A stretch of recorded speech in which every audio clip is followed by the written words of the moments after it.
Second most abundant metal ആയിട്ടുള്ള iron, അതിൻ്റെ എക്സ്ട്രാക്ഷനാണ് നമ്മൾ സംസാരിക്കുന്നത്.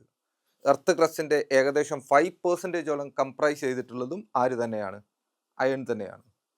ഇനി അയണിൻ്റെ ഓർ എന്ന് പറയുന്നത് ഹേമറ്റൈറ്റാണ്. മാഗ്നറ്റൈറ്റും ഉണ്ട്, പക്ഷെ നമ്മളിവിടെ ഹേമറ്റൈറ്റ് എന്നാണ് എന്ത് പ്രൊഡ്യൂസ് ചെയ്യാൻ ഉദ്ദേശിക്കുന്നത്? അയൺ പ്രൊഡ്യൂസ് ചെയ്യാൻ വേണ്ടിയിട്ട് ഉദ്ദേശിക്കുന്നത്. അതിലെ കോൺസെൻട്രേഷൻ എന്ന പ്രോസസ്സിൽ കൂടെയാണല്ലോ കടന്നു പോവുക. ഓറിനെ സെലക്ട് ചെയ്യണം, കോൺസെൻട്രേഷൻ നടത്തണം, റിഫൈനിങ് നടത്തണം. ഈ ഫോർമാറ്റിലല്ലേ പോകുന്നത്. അതിൽ കോൺസെൻട്രേഷനിൽ രണ്ട് പ്രോസസ്സ് വഴി ഈ ഓറിനെ കോൺസെൻട്രേറ്റ് ചെയ്യാം. ഒന്നുകിൽ levigation, that means hydraulic washing വഴി, അല്ലാന്നുണ്ടെങ്കിൽ മാഗ്നറ്റിക് സെപ്പറേഷൻ. ഈ രണ്ട് മെത്തേഡ് വേണമെങ്കിലും നമുക്ക് അഡോപ്റ്റ് ചെയ്യാം. ഇനി ഇതൊരു ബ്ലാസ്റ്റ് ഫർണസ് എന്ന് പറയുന്ന ഒരു ബ്ലാസ്റ്റ് ഫർണസിലാണ് നമ്മൾ ഈ സാധനം എന്ത് ചെയ്തെടുക്കുന്നത്? ഐസൊലേറ്റ് ചെയ്യാൻ പോകുന്നത്. അയണിൻ്റെ ഐസൊലേഷൻ കണ്ടക്ട് ചെയ്യുന്നത്. അതിലേക്ക് നമ്മൾ ഇനീഷ്യലി ആഡ് ചെയ്യുന്ന സബ്സ്റ്റൻസ് ഉണ്ട്. അതിൽ ആരൊക്കെ ഉണ്ടെന്ന് വെച്ചാൽ കോൺസെൻട്രേറ്റഡ് ഓർ ഉണ്ടാവും, കാൽഷ്യം കാർബണേറ്റ് ഉണ്ടാവും, കോക്ക് ഉണ്ടാവും. ഇതിനെല്ലാം കൂടി കമ്പൈൻ ചെയ്ത് വിളിക്കുന്ന പേരാണ് ചാർജ്. ബ്ലാസ്റ്റ് ഫർണസിലേക്ക് ഇനീഷ്യലി ആഡ് ചെയ്യുന്ന ആ mixture, concentrated ore, calcium carbonate, coke, ഇതിനെയാണ് നമ്മൾ എന്തെന്ന് വിളിക്കുന്നത്? ചാർജ് എന്ന് വിളിക്കുന്നത്. ഇനി നോക്കണേ, ഇതാണ് ആ ബ്ലാസ്റ്റ് ഫർണസ്. ആ ബ്ലാസ്റ്റ് ഫർണസിലേക്ക് നമ്മളിവിടെ താഴേന്ന് നന്നായിട്ട് ചൂടാക്കും. അതോടൊപ്പം തന്നെ ഇതിലേക്ക് എയർ പാസ് ചെയ്യും, ഹോട്ട് എയർ പാസ് ചെയ്യും. ഹോട്ട് എയർ പാസ് ചെയ്യുമ്പോൾ നോക്ക്, ഇതിലേക്ക് നമ്മൾ എന്താ ആഡ് ചെയ്യുന്നത്? ആദ്യം ചാർജാണ്. ആ ചാർജ് ആഡ് ചെയ്യുമ്പോൾ എന്താണ് സംഭവിക്കുന്നത് എന്നുള്ളതാണ് നമ്മൾ അടുത്ത് ശ്രദ്ധിക്കാൻ പോകുന്നത് കേട്ടോ. അയണിൻ്റെ ഐസൊലേഷൻ ആണ്, ശ്രദ്ധിക്കണേ. ചാർജിൽ ആരൊക്കെ ഉള്ളത്? ചാർജിൽ 3 കമ്പോണൻറ്റുകളാണ് ഉള്ളത്. ഒന്ന് ഹേമറ്റൈറ്റ് ഓർ, അതിൻ്റെ കോൺസെൻട്രേറ്റഡ് ഓർ.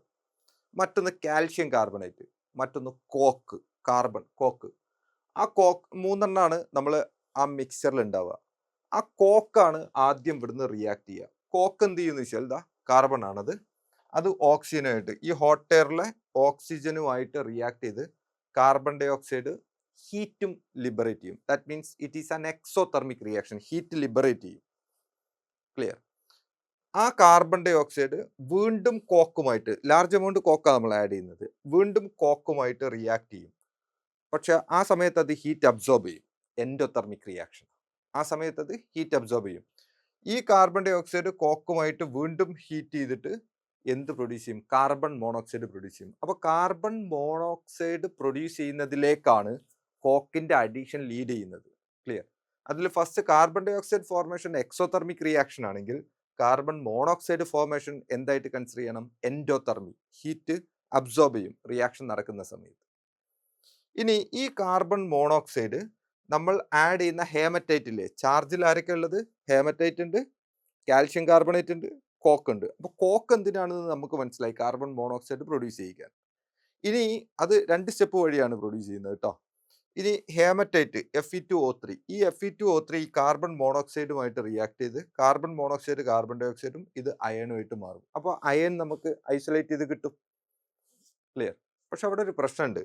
ഈ Fe2O3 എന്ന് പറയുന്ന concentrated ore not free from gangue. നമ്മൾ അതിനെ റിഫൈൻ ചെയ്തിട്ടൊക്കെയാണ് നമ്മൾ കോൺസെൻട്രേറ്റഡ് ഓറൊക്കെ ആക്കിയിട്ടാണ് എടുക്കുന്നതെങ്കിൽ കൂടി അപ്പോഴും അതിൽ ചെറിയ എമൗണ്ട് ആരുടെ പ്രസൻസ് ഉണ്ട്? അൺഡിസയേർഡ് ആയിട്ടുള്ള ഗ്യാങ്ങിൻ്റെ പ്രസൻസ് ഉണ്ട്. ആ ഗ്യാങ്ങിനെ നമ്മൾ ഫ്ലക്സ് ആഡ് ചെയ്ത് സ്ലാഗ് ആക്കി ഒഴിവാക്കും. ഈ ഗ്യാങ്ങിനെ നമ്മൾ എന്ത് ചെയ്യും? ഫ്ലക്സ് ആഡ് ചെയ്തിട്ട് സ്ലാഗ് ആക്കി ഒഴിവാക്കും. ഈ പ്രോസസ്സിനെ നമ്മൾ വിളിക്കുന്ന പേരാണ് സ്ലാഗിങ് ഓഫ്. ഈ പ്രോസസ്സിനെ നമ്മൾ വിളിക്കുന്ന പേരാണ് slagging off. Removal of gangue from ore. That is what is called slagging off by the addition of flux. Is clear? ഇനി അതിൽ ഒരു കാര്യം ശ്രദ്ധിക്കണം. ഗ്യാങ് ആസിഡ് ആണെങ്കിൽ, ആസിഡിക് ആണെന്നുണ്ടെങ്കിൽ ഫ്ലക്സ് എന്തായിരിക്കും? ബേസിക് ആയിരിക്കും. ഗ്യാങ് ബേസ് ആണെന്നുണ്ടെങ്കിൽ ഫ്ലക്സ് എന്തായിരിക്കും? ആസിഡ് ആയിരിക്കും. ഇത് രണ്ടും മനസ്സിലാക്കി വെക്കുക. ഇനി നോക്ക്, ഈ Fe2O3 കൂടെയുള്ള ഗ്യാങ് എന്ന് പറയുന്നത് SiO2 ആണ്, മണലാണ്. SiO2 ഇത് അസിഡിക് ഫ്ലക്സാ, അസിഡിക് ഗ്യാങ് ആണ്. SiO2 എന്ന് പറഞ്ഞാൽ അസിഡിക് ആണ്. അപ്പോൾ അതിലേക്ക് നമ്മൾ എന്ത് ആഡ് ചെയ്ത് കൊടുക്കണം? ബേസിക് ഫ്ലക്സ് ആണ് ആഡ് ചെയ്യുക. അതിന് വേണ്ടിയിട്ടാണ് നമ്മൾ കാൽഷ്യം കാർബണേറ്റ് എടുത്തിട്ടുണ്ടായിരുന്നത്. ഈ കാൽഷ്യം കാർബണേറ്റ് ഇതിലേക്ക് വരുമ്പോൾ ഹൈ എമൗണ്ട് ഹീറ്റ് കാരണം അത് കാൽഷ്യം ഓക്സൈഡും കാർബൺ ഡൈ ഓക്സൈഡും ആയിട്ട് മാറും. ഈ കാൽഷ്യം ഓക്സൈഡ് ആണ് യഥാർത്ഥത്തിൽ ഫ്ലക്സ് ആയിട്ട് ആക്ട് ചെയ്യുന്നത്. നോക്കി, ഈ SiO2 എന്ന് പറയുന്ന ഗ്യാങ്ങും ഈ CaO എന്ന് പറയുന്ന ഫ്ലക്സും കമ്പൈൻ ചെയ്ത് CaSiO3 എന്ന ഹാർഡ് സോളിഡ് മാസ് ആയിട്ട് അത് റിമൂവ് ചെയ്ത് പോകും. ദാറ്റ് മീൻസ് ഇത് സ്ലാഗ് ആണ്. ഇങ്ങനെ SiO2നെ CiSiO3 ആക്കി മാറ്റുന്ന ഈ CaO ആഡ് ചെയ്തിട്ട് ഈ പ്രോസസ്സിനെയാണ് നമ്മൾ സ്ലാഗിങ് ഓഫ് എന്ന് വിളിക്കുന്നത്. ഇത് ബേസിക് ഫ്ലക്സ് ആണ്, ഇത് അസിഡിക് ഗ്യാങ് ആണ്. ഇനി നമ്മൾ ബേസിക് ഗ്യാങ് ആണ് എടുക്കുന്നതെങ്കിൽ എന്തായിരിക്കും? അസിഡിക് ഫ്ലക്സ് ആണ് യൂസ് ചെയ്യുക. നിങ്ങൾക്ക് ഞാൻ പറയുന്നതിൻ്റെ കാര്യം മനസ്സിലായോ? ഇനി നോക്കേ, ഇങ്ങനൊക്കെ അയേൺ ഉണ്ടാക്കി കഴിഞ്ഞാലും അയേണിൽ വളരെ സ്ലൈറ്റ് എമൗണ്ട് കാർബണിൻ്റെ പ്രസൻസ് ഉണ്ടാവാൻ സാധ്യതയുണ്ട്. അത് 4% ആണെങ്കിൽ, കാർബണിൻ്റെ പ്രസൻസ് 4% ഈ അയേണിൽ ഇപ്പോഴും ഉണ്ടെങ്കിൽ അതിനെ നമ്മൾ വിളിക്കുന്ന പേരാണ് പിഗ് അയൺ. അതിൽ 4% കാർബൺ മാത്രമല്ല, മാംഗനീസ്, സിലിക്കൺ, ഫോസ്ഫറസ്, സൾഫർ പോലുള്ള എലമെന്റുകളെ ട്രേസ് എമൗണ്ടും കൂടി അതിലുണ്ടാവാൻ സാധ്യതയുണ്ട്. ഇനി അതിൻ്റെ പേഴ്സൻറ്റേജ്, ഇതിൽ 4% കാർബൺ അല്ലേ, അത് 2%ലേക്ക് ഷിഫ്റ്റ് ചെയ്യുകയാണെങ്കിൽ അതിനെ നമ്മൾ വിളിക്കുന്ന പേരാണ് കാസ്റ്റ് അയൺ.